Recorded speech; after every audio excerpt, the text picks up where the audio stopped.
Welcome to Timber&Terra. I'm Glenn. This video is actually the suggestion of a viewer, and I think it's a really good one. But it's not going to be action-packed, so if you're tuning into this video thinking you're going to see some action, cutting trees, digging dirt, stuff like that, you might as well just skip this and go on to another video. This is going to be a lot of looking, a little bit of, well, I guess a fair amount of talking. So we're headed out back. This is my backyard, which is where my softwood woodlot is. Almost all the leaves from the trees have come off. What we have left here, which are the yellows, the bright yellows, and the greenish, are all aspen, either quaking aspen or big tooth aspen. So what the suggestion was before snow flies and the ground gets covered up again, is review some of the timber stand improvement silviculture type work I did last winter. And I will do that. But I also thought it would be a good idea to review other areas of the property to see more longer term the results of timber stand improvement. So my effort here in this property with timber stand improvement really began in earnest when I had a forest management plan written in 2010, and then I had the first commercial cut done in 2011. So that was 14 years ago. So a lot of what we'll look at is, what's happened in those 14 years, and I'll explain a bit about what the objective of that improvement plan was, the forest management plan, what the objective of that was. And I've done some, well, obviously as recent as last winter, but almost every winter, probably for the last 10 years or so, I've done some amount of work, either just to collect firewood, or maybe to cut down junk, diseased, misshapen trees, other trees that were in the way, or impeding the growth of better trees. So for the most part, it's going to be haphazard. I mean, I'm not going to be able to go chronologically from, okay, this was the earliest, this was the next to earliest, all the way up to last year. So it is going to be a bit skipping around. So this is an area which is a very small cedar stand. So this is almost exclusively cedar, and the work I did here wasn't much as far as removing stuff, and it might have even predated that commercial cut. So this might have been 15 years or so ago. And mostly what I did here, because this was already a stand of cedar, before I had much in the way of equipment, really all I did was prune. So you can see the branches here that I pruned, they're almost all healed over. Cedar is a very slow growing species. So it could be that, I'll never see the fruits of this relatively clear cedar that I'm producing, and I could go back and prune even further up. This is probably pruned up to maybe 12 to 16 feet. But the other thing I've done here, which is at my forester's suggestion, which is these multiple stems, which is common for cedar, and to cut them back just to a single stem per root ball. But with cedar, they are relatively sensitive to significant changes. So if areas that have multiple stems, I don't see any good examples, right? Well, here's sort of one. Some small ones there. So I may take one of these down one year, wait a couple of years, and take other ones down. And even this one here, even though it's sort of multiple stems, there are 3 really nice looking trees, and I'll probably let them be.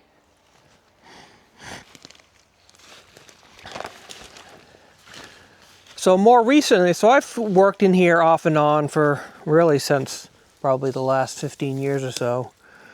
This is a larger cedar tree. There are some areas where it was just too crowded. Too crowded meaning the crowns are touching in all 4 directions. So when that was the case and it's had obvious overcrowding, then I just took one out. So it really just thinned it so that the ones that are left will have a bit more light to sort of do their thing. Here's probably another example. Both crowding, because it probably took up a lot of that open area, as well as the multiple stem. And you can see here, by removing some of the crown for the purpose of providing more light for the cedar, I also provided more light for the fir to germinate. And fir will be a reoccurring theme in this walk and talk. So what's left here, and you'll see also another reoccurring theme, is this stuff here, which is called coarse woody debris. It's actually a term, a forestry term, and there's a lot of good benefits for this coarse woody debris. But a disclaimer, I'm not a forester, so I may not use forestry terms correctly. I'll try to point out what I know, and then point out things that I'm not sure of, that I have an inclination but can't be sure of. So I'm not a forester, so I'm not offering any sort of professional advice that you should take. I'm just sharing my own experience and my own thought process. So this one, obviously, I took down quite a while ago because it's starting to overgrow where I cut that. And again, you can see, evidence of prune branches, and I have a lot more that I can prune. So even if you don't have equipment and you have decent trees that you want to be a higher quality lumber in the future, maybe not even in your lifetime, but for someone, then take a pole saw and prune. That's what I did. So looking at this same cedar stand from sort of outside, you can see it is almost all cedar. There's a popple there with now the only thing with leaves on it happened to be yellow. So there were some red maples I took down. There are some poplars I took down. I'll probably take that down again, or take that one down at some point. There are also some taller fir trees. So a lot of those I left if they didn't really seem to be impacting the growth of the understory that much. But ones that were impacting the growth of the understory, I did take down. For instance, there was a large, I'm not sure if I can find the stump, a large American elm that I took down here because it was really starting to overshadow a lot of these on the edges. Anyhow, somewhere in here, there's a birch that I need to cut the suckers or the saplings that have grown from the stumps.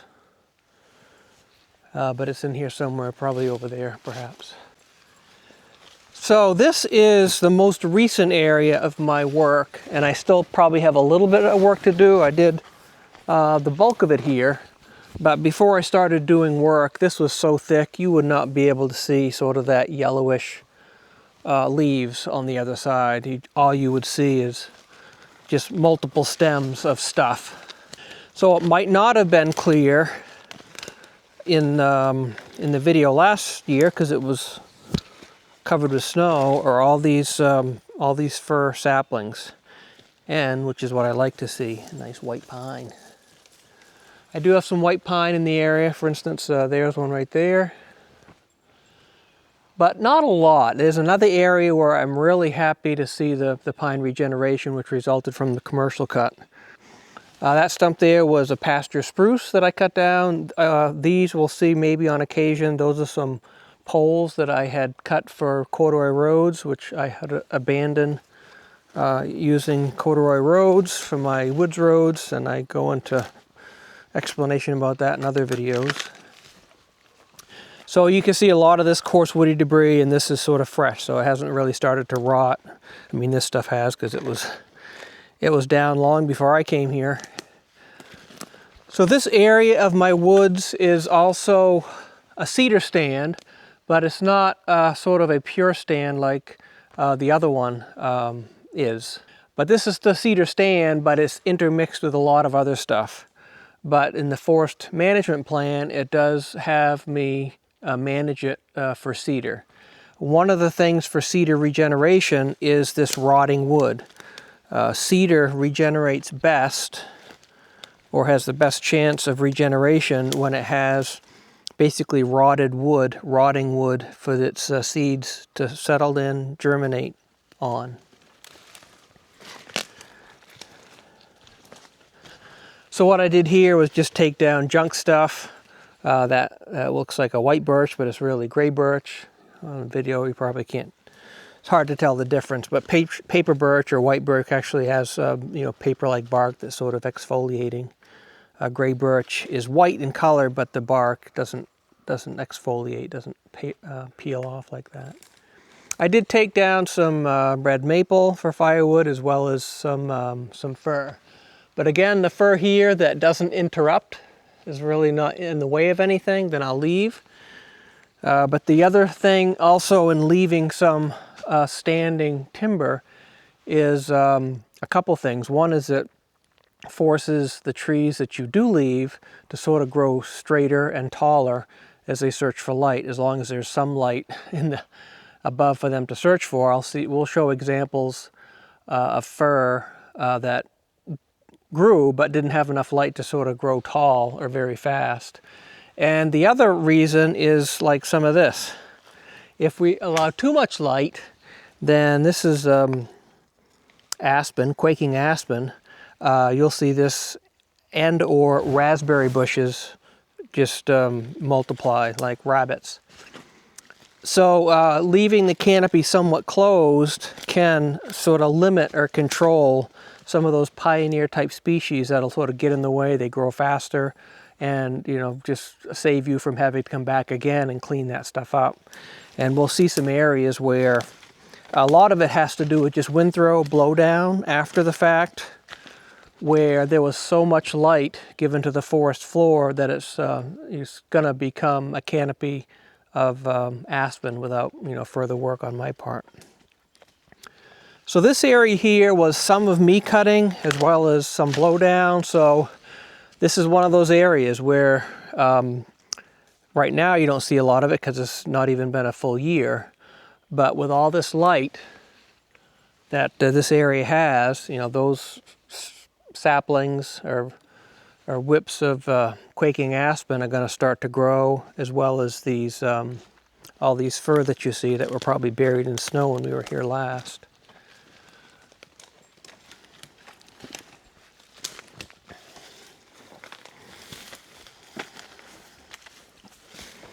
This is a popple tree that I took down.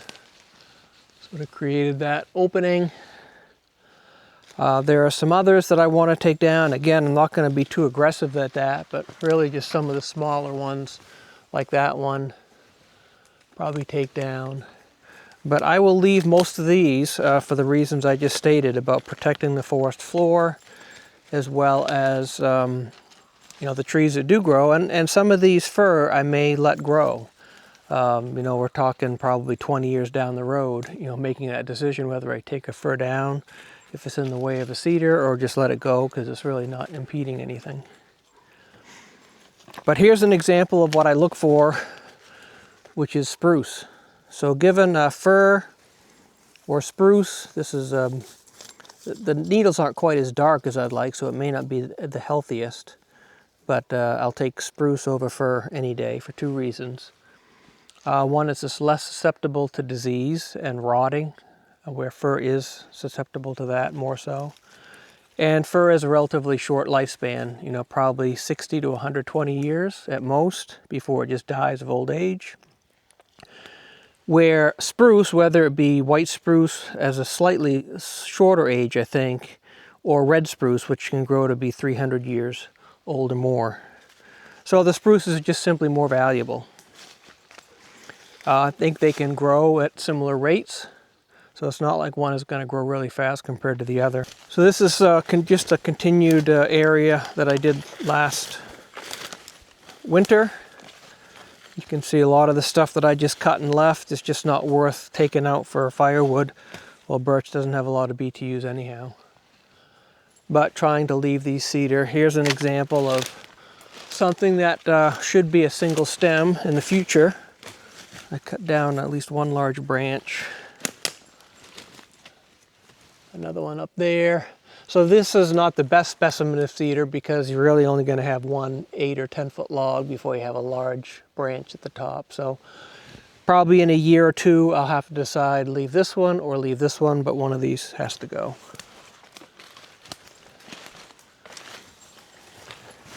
And some of these cedar I'll leave probably just for seed stock more than anything.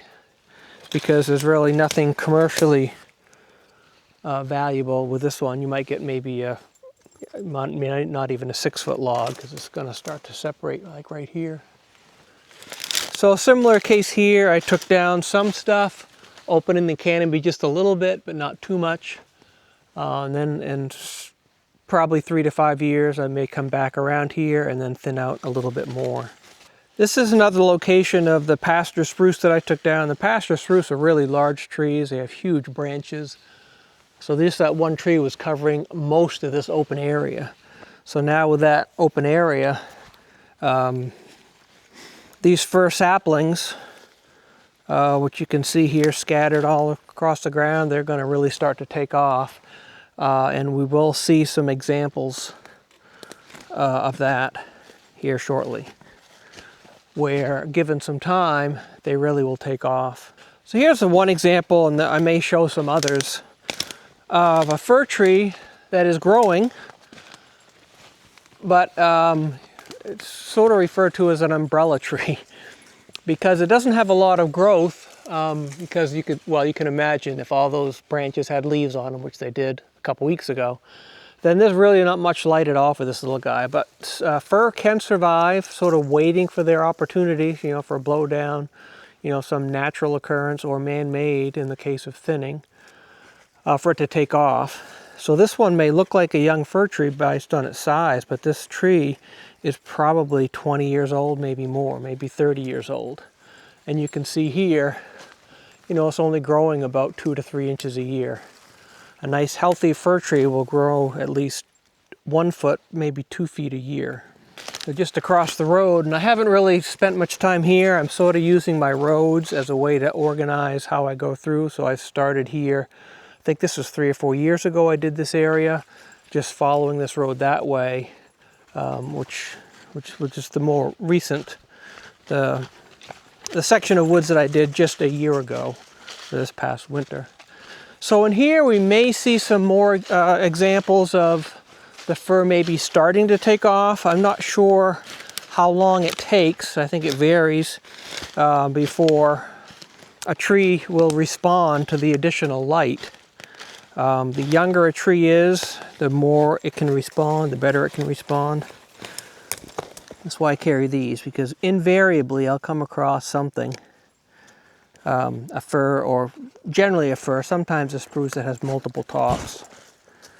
So I like to cut them, so in the event that grows to maturity, I don't have to worry about a less than ideal case of a twin top, which is not going to be good for any sort of lumber or logs. So you can see here coarse woody debris. It's starting to rot, not nearly as fresh as the stuff we just looked at.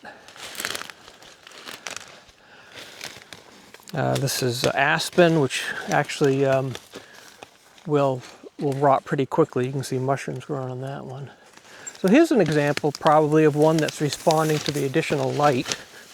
This little fir here. So you can tell, and this tree may be too old to respond significantly, in the long term, because this tree again is probably 10, maybe 15 years old, even though it looks rather small. But you can see the distance between the major whorls, 2 inches, inch and a half, an inch, a half an inch. And then they started to get bigger. Here we're talking 3.5 inches, another 3.5, and then this past spring, this past year, that's probably 10 inches of new growth. So this may grow up to be a nice specimen of a fir, now that it has a bit more light than it did before. But we'll see a lot of examples of trees that, early on had just a little bit of growth, and all of a sudden, wham, they take off. So it looks like this one started to respond this last year, a year ago, a year and a half, 2.5 years ago. So probably a year or two after the canopy was opened up a little bit before that particular fir started to take off.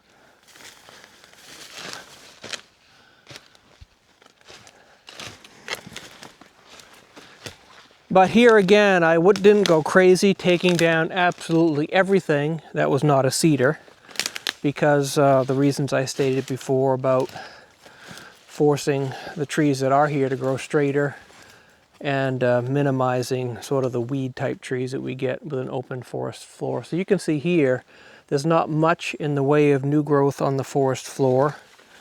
But over here, where there's much more light,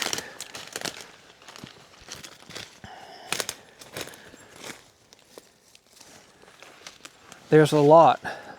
So most of these bushes here are raspberry, wild raspberry. The bear really like them, so I have plenty of bear in the area. You know, other examples of fir that are responding that were probably just a seedling when I first cut this, and now, well, that one was probably 6 inches, 8 inches, 8 to 10 inches. So all these new tops, the growth in the previous year is much more than the growth of any previous year in the life of these little trees. This area here, as a result of the commercial thinning, so for whatever reason it seems as though compared to other areas that we'll look at, there was a bit of a delayed response in some of these fir, because they're not all that big, but you can see there are some that are really starting to grow well. I mean, this is probably 18 inches of new growth. Almost all of these have at least a foot of new growth. Some of these trees I did cut, you know, if they were blowdowns and they weren't going to be good for anything, and I was here anyhow with a chainsaw, I just cut them up just to sort of hasten their rotting process. Ooh, and here's a present. Prize white pine amongst the fir. So if I do come back, say in 10 or 15 years, then what I would do is, depending on how these are growing relative to one another, is probably take down the fir around this pine, so long as this pine is healthy and doesn't exhibit white pine weevil, which is a significant problem for white pine, at least in this area. And I'll show you some examples of that as we move along. The objective of the management plan, which resulted in the commercial cut that was done 14 years ago, one of the primary objectives was to change what was an even age stand, because this was abandoned pasture, all grew up at about the same time. So almost all these trees are probably the same age, you know, within a span of 10 years. Doesn't matter the diameter, doesn't matter the size, don't be fooled by the size, but the age of them is probably all identical, like I said, within that 10-year time frame. So one objective is to transition that to an uneven age stand. And one of the big benefits of that is that there is always something growing, there's always something to be ready for harvest for a multi-age stand, and you can harvest and you're really not going to notice it. It's not going to impact the woods much at all. If you have an even age stand, then you either have to harvest everything depending on the species it is, and maybe replant or just rely on, you know, natural regeneration in a sort of an open field or a lot of open canopy. Or you may have to leave some trees that may die of old age for an even age stand. So uneven age stand has a lot of benefits, at least for a homeowner, because there's always something you can take out. You can take out a mature fir tree knowing you still have some that are, you know, 10 or 20 years behind it ready to take its place. So the method that was used, and I think in part because the soil here is very shallow, is called patch cuts. So what they are sort of little micro clear cuts. The forester will mark in an area, say a diameter of 60 to 100 feet, all the trees to be cut down. And this is one of those areas. So you can see a stump here. So that stump is probably the 14 years old that represented the commercial cut. And you can see all the fir around here that has taken its place, as well as one of these prize spruces, which will be favored in any future trimming that I do. Weeding. Hard to tell if that was cut. It looks like it was. And there may be some other stumps in here too that are not obvious to me. But around here too are these trees that are probably 60 to 70 years old, which I think is the age of most of these trees.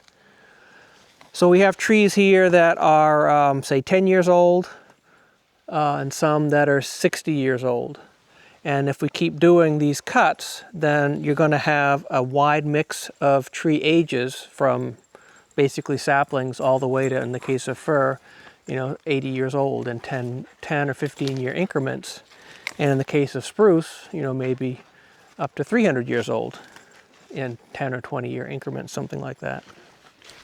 So that's what an uneven age stand is, and that's how the management plan is attempting to accomplish that with these little patch cuts.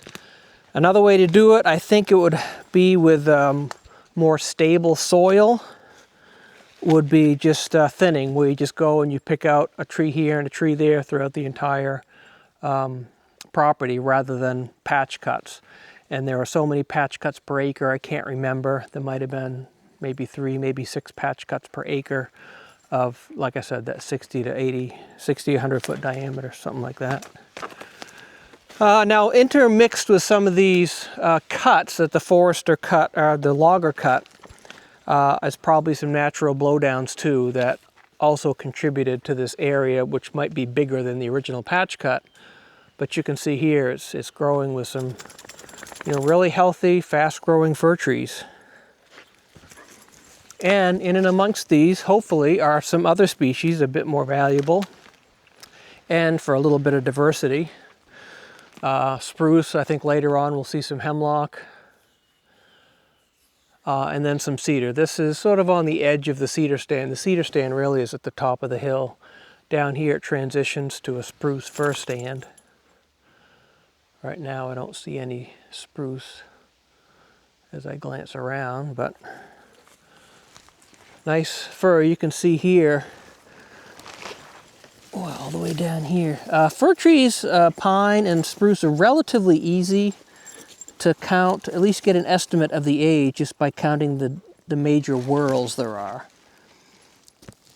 So here's a whorl, there's a whorl, so let's count from the top down to find out if this tree was growing before or after that commercial cut. So 1 at the top, 2, 3, 4, 5, 6, 7, 8, 9, 10, 11. So this tree probably sprouted soon after the commercial cut. So that tree is only 10 to 12 years old. We'll see some other ones that, like I said, are 20 or 30 years old and probably half the height of this one. So we're just over there a second ago. So right here, again, more of the pasture spruce that I cut.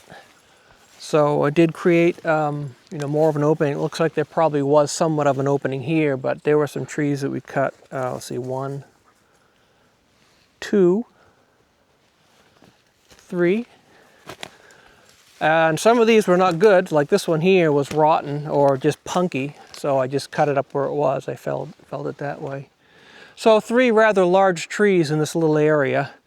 There was enough light here for these guys to get a head start, but now that there's even more light, they will probably take off, and I'm guessing they're going to be dense enough and big enough where we're probably unlikely that we'll have competition from balsam, from aspen, or from red maple, which is another one of those pioneer species, meaning the stuff that's likely to grow first in an open area. And these small ones here, 2, 3, this one's be 4 or 5 years old. I'm sure this will take off along with all these other ones. And then when you have a prolific regeneration of fir like that, it requires some thinning, probably 15 years down the road, and we'll show some examples of that here as we go along. So here are some nice trees that again were the result of the commercial cut. I don't know right offhand where the stumps are, but they're hiding in there somewhere. But so do my best to count. This tree's probably 15, 20 feet tall. 1, 2, 3, 4, 5, 6, 7,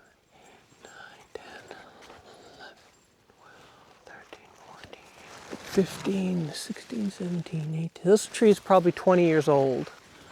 So it started before the commercial cut, and then once the light increased, it really started to take off. And you can see most years here it has probably 12 to 18 inches of vertical growth. So these trees are probably all similar age. They just have different growing characteristics. Some grew faster than others. You know, some are only 10 feet tall, some are 20, but I'm guessing they're all about the same age. So this is an area that did not have any cuts. I don't see any evidence. That's one I cut last year or the year before. But outside of that recent one, there's no indication of any old stumps here. So this really is sort of what the forest was before the commercial cut, the entire forest. And even here you can see evidence of fir trees that will try to grow.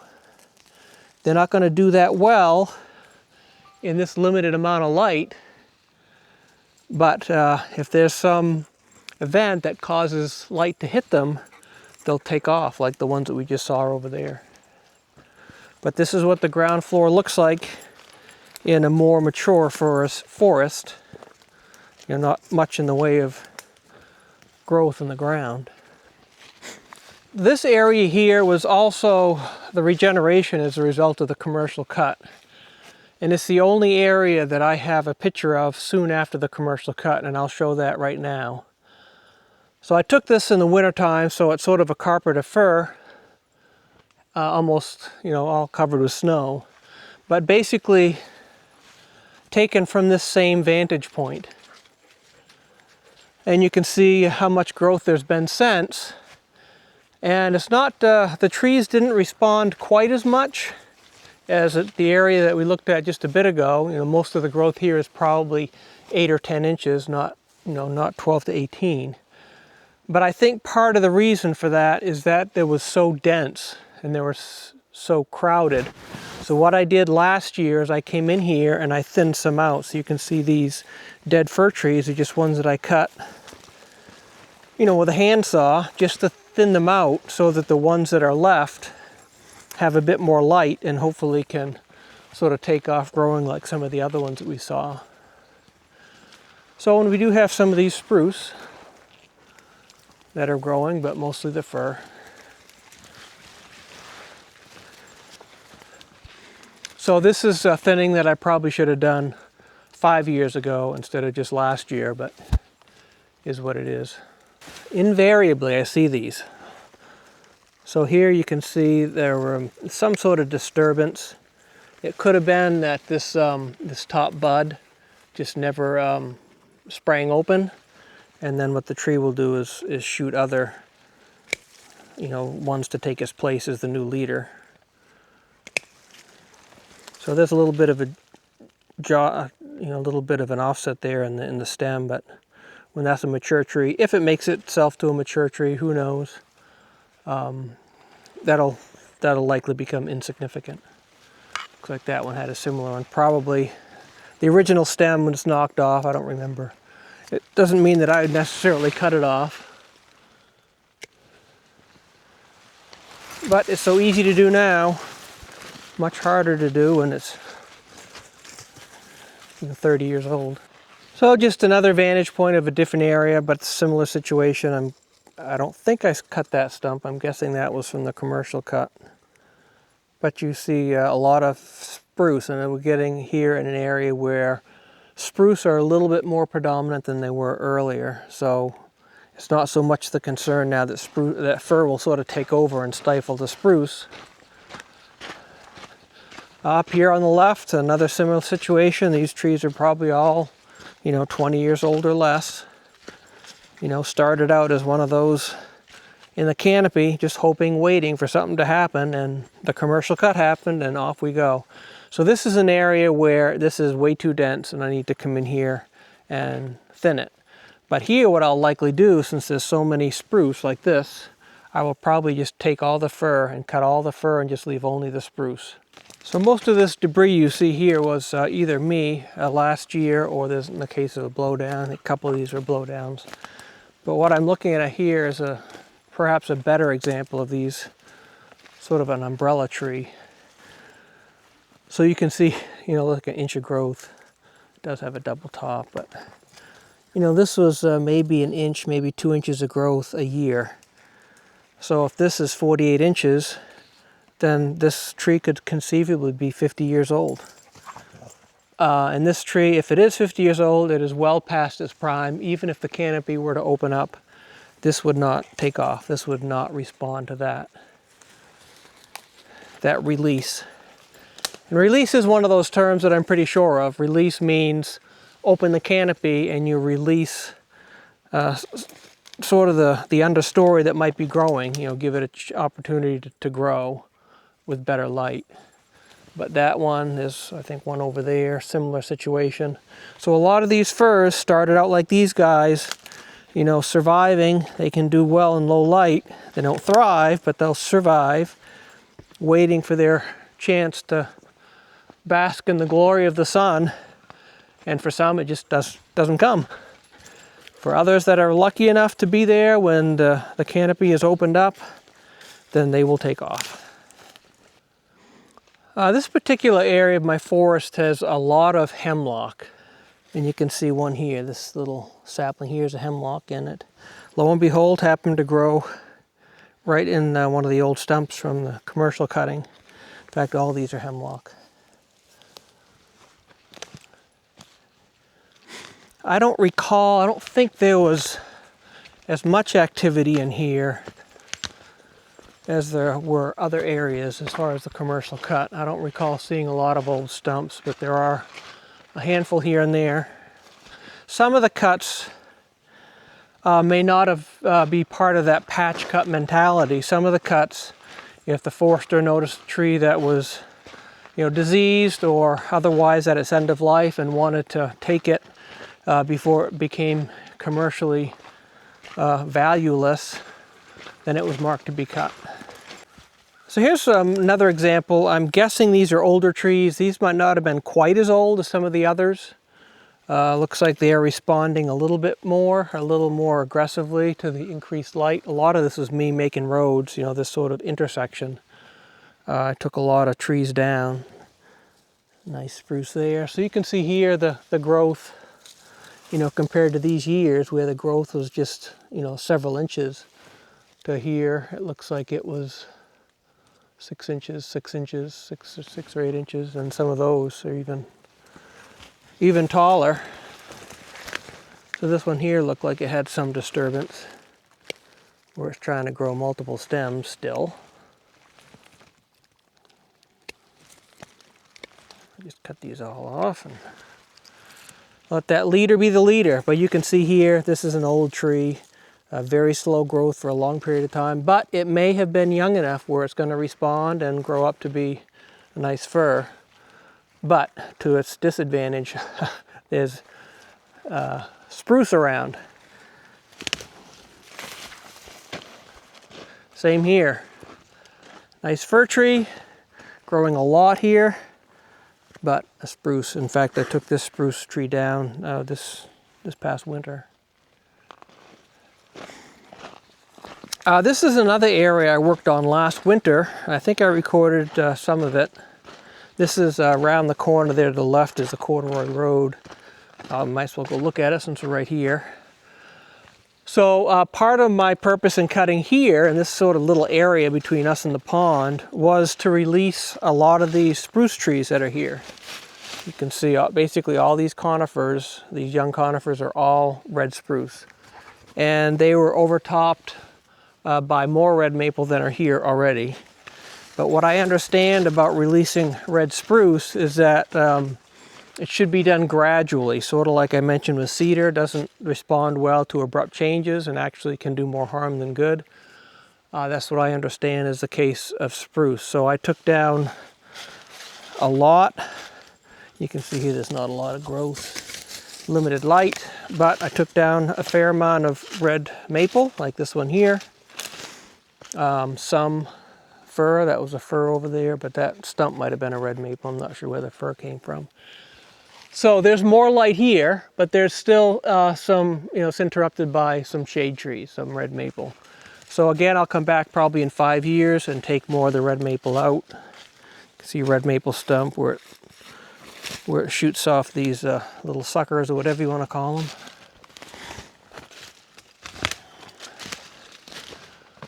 The other thing I did a little bit earlier this fall is I went in some areas that I knew I wanted to take more trees down and marked them. So there are 3 red maples right here, and you can see there's some damage there. But what I did with the red maples in particular was the red maples that will turn their leaves early are generally not as healthy. So what I noticed was these 2 on the left and the right, their leaves started to turn a lot earlier than this one in the center, which kept its green leaves longer. So I'm going to take those down and leave this center one. I don't recall that I did marked a lot of others around here. I did sort of same with some aspen along my field, the edge of the field. I did plant some winter rye just to get something growing here so that in the future the road will be a little less muddy. But here's the corduroy road. I probably could add a little bit more. I'm not sure why this particular section here rose up, but most of these poles here are covered with dirt.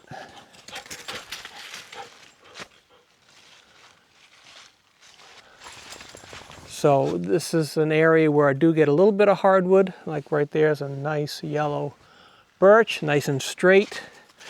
Another problem, speaking of birch and other species as well, opening up a canopy too much is you'll start to generate these little branches. There's a name for them, epicormic or something like that. Epidermic. I guess epidermic means skin. Is that they'll start to grow here, and then you don't have clear lumber anymore. You have lumber with a bunch of little knots if it's not pruned off. But that's the reason to keep some of these red maple around here, sort of as placeholders, so that this tree, which has plenty of light at its crown up there, does not develop those suckers, those branches.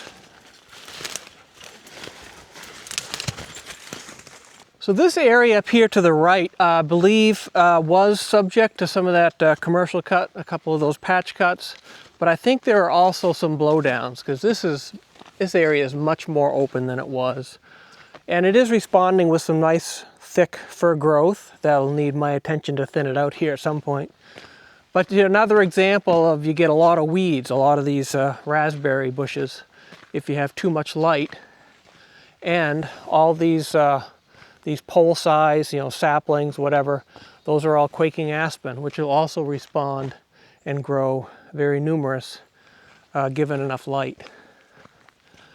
You contrast that with over here, very limited light, relatively clear forest floor, except here on the edge of the road. If you can see there in the distance, a couple of those umbrella type firs that were just waiting for a long time for their time to come, and I think their time has passed. So again, a lot of here to the right I think were some blowdowns. So eventually the fir, the hemlock, the spruce that are growing here now will overtake, they can survive this amount, another double top, this amount of competition from the raspberries. The raspberries will eventually die off when they become shaded by these trees.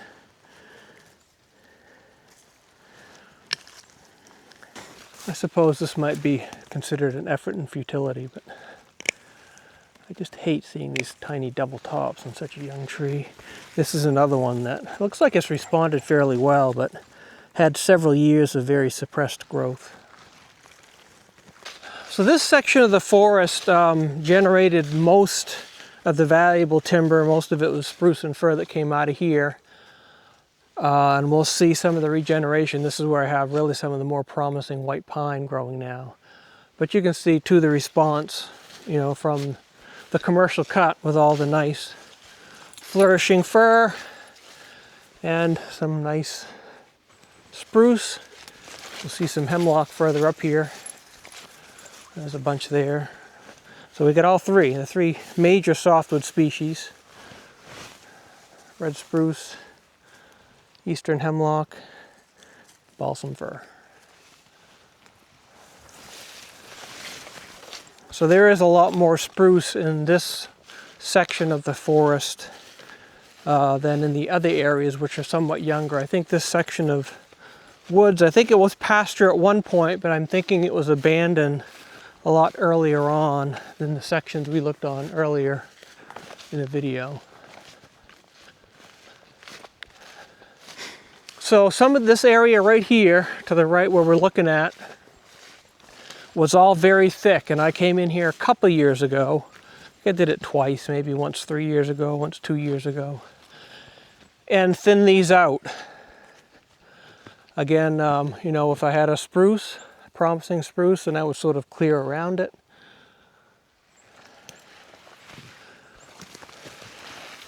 Looking for evidence of, okay, so those branches there are basically some of the trees that I took down.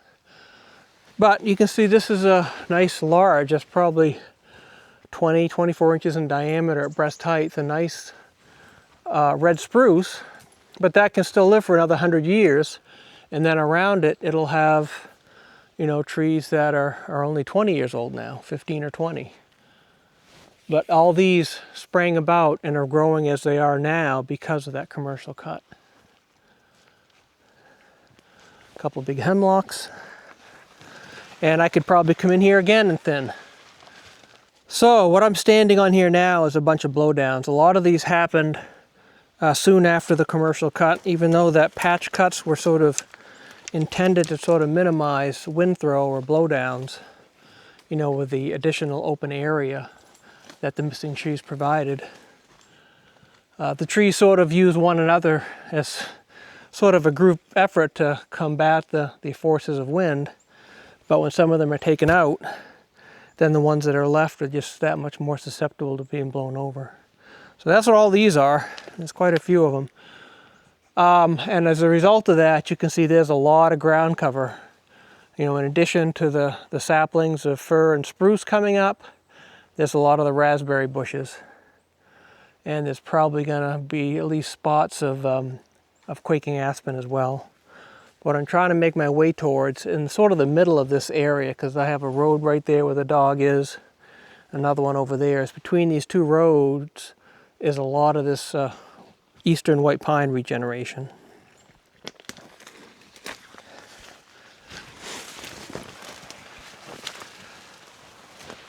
And this is one of them, and thankfully that one is growing healthy without the effects of the white pine weevil. Unfortunately, it had to grow right next to a decent red spruce, but so be it. Hopefully, well, not hopefully, but I think we'll find some examples of what the white pine weevil is. Basically attacks just the top and makes it, you know, split and have multiple tops, which basically eliminates any value timber-wise. But you can see the growth here, white pine, you know, this is probably 2 feet. The last 3 or 4 years have been 2 feet growth or more each year.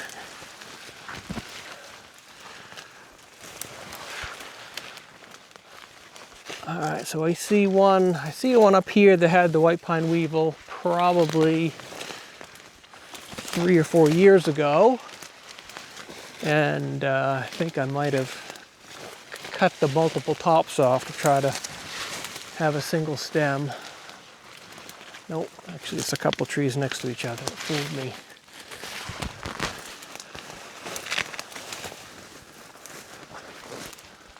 Oh, here's one.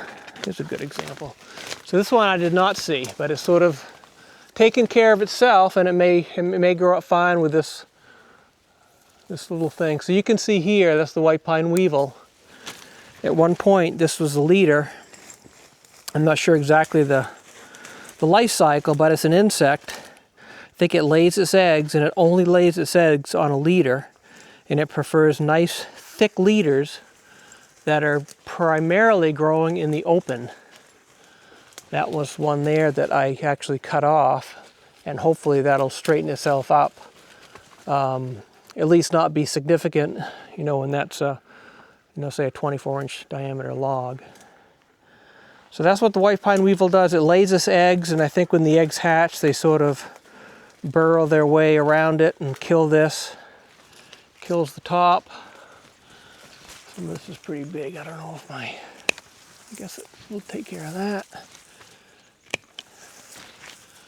I see another example up there. You get rid of the sun.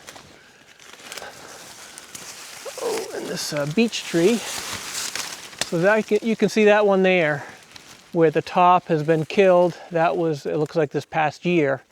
And so far, there's no dominant leader that has taken over, because it was only this past spring that happened. So you lessen the chance of white pine weevil by having it grow with somewhat of an overstory, so that the leader doesn't get real thick and it is not as attractive to the insect. But I am watching these white pines very closely.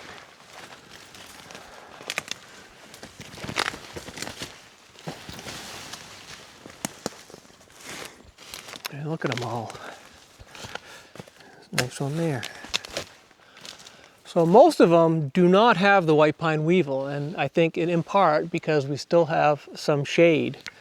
And while they're still growing at a decent clip, height-wise, they're not, they don't develop the real thick stem like they would if they were growing in an open field.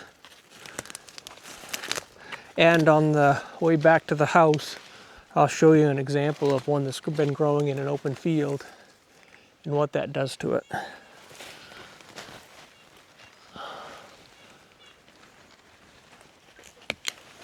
It may or may not make a difference, who knows, but it can't hurt. Those are all white pine weevil. There's another one.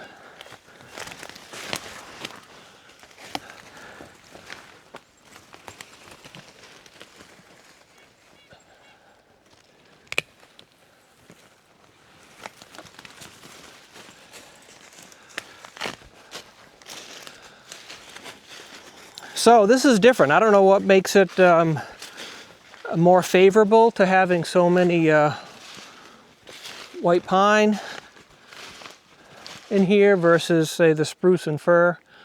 Whether it's the soil, it has a lot of parent trees. There are a fair amount of white pines. You can see a large one there, more so. But I did have other pines in the other area as well, but I don't have this regeneration that I do here in other areas. So if you're wondering why the dogs have bright orange tutus, collars, that is because it is hunting season. Although it's not rifle season yet here in Vermont, it's I believe it's bow season. I don't keep track of the seasons too much. I'm not a hunter, although I do have a hunting shack there. One of my daughters expressed interest in hunting early on, and that lasted a year, so we built that hunting shack and it almost never got used. But I do pay more attention to rifle season. That's easy to remember because it's the 2 weeks that end Thanksgiving weekend. And that's really the major risk as far as being shot. 'Cause I think bows, for bow season, you have to be a lot closer than a rifle. So straight ahead is a pine that's been hit multiple times by the white pine weevil. It's growing out in the open. It is less than 25 years old. I think probably less than 20 years old. In fact, all these trees here are less than 20 years old in this field, because I used to mow this. And I don't remember mowing around any trees. And this one, maybe not religiously each year, but I did try to cut off the multiple tops and allow it to grow a single top. We pruned some branches here. My wife uses these in making wreaths. But hopefully you can make out, in a more mature tree, you can see this little offset. You can see the offset here where the white pine weevil hit the leader, and then another leader took over. Happened up there. It just happened multiple times, and that's why this tree is not straight. That's why it just does this all the way up. And sort of like a pasture spruce, pasture pine will develop real large limbs. You know, they can be decorative in some lumber, like a tabletop, a bar top, you know, nice big knots, and even that swirly grain. So this may be a neat looking piece of lumber at some point, but you would not be able to sell it to a pine mill and get any significant value from it. The other thing that I believe to be the case is that I think the white pine weevil have sort of a limit in height, at least what they prefer to either climb or fly at. So I believe once the pine tree reaches about 20 feet high or so, I think it's less susceptible to the weevil. I'm not sure of that. But that's what it's an otherwise healthy tree. It just, this leader kept getting clipped off. And then over here, we have a white pine, which I am purposefully gonna leave some of these trees around it so that it has sort of that shade impact. You know, so this stem here is, you know, less than 1/4 inch in diameter. It's still growing, you know, that's probably more than 2 feet growth, which would have been 3 years ago.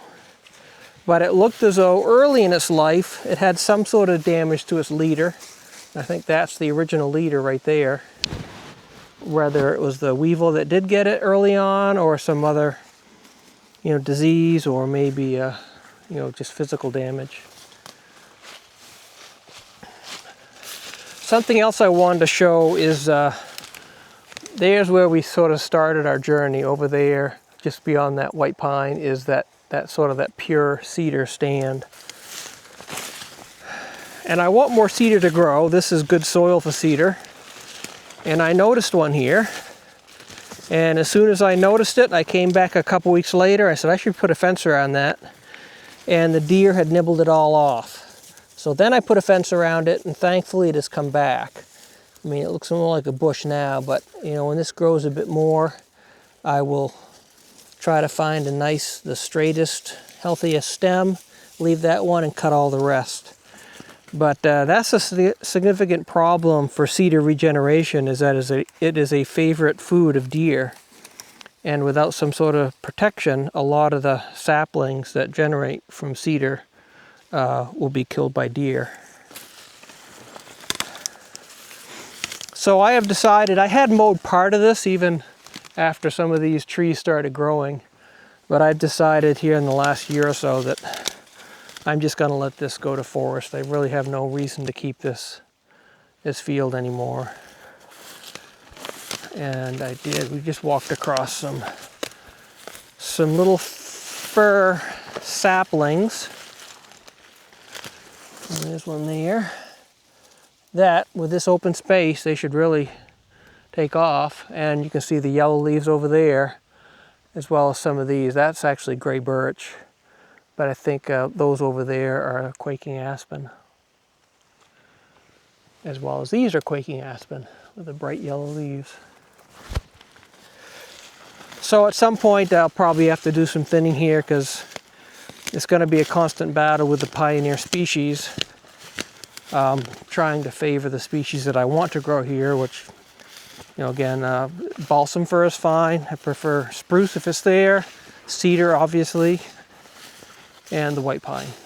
So I think that'll do it to it. We've walked around most areas of my property. I pointed out the things that I'm aware of that came to mind and that we were able to witness. I hope for those that stuck around and this sort of content is interesting to you, that I did not disappoint.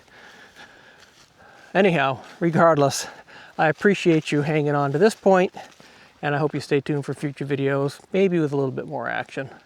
Thank you.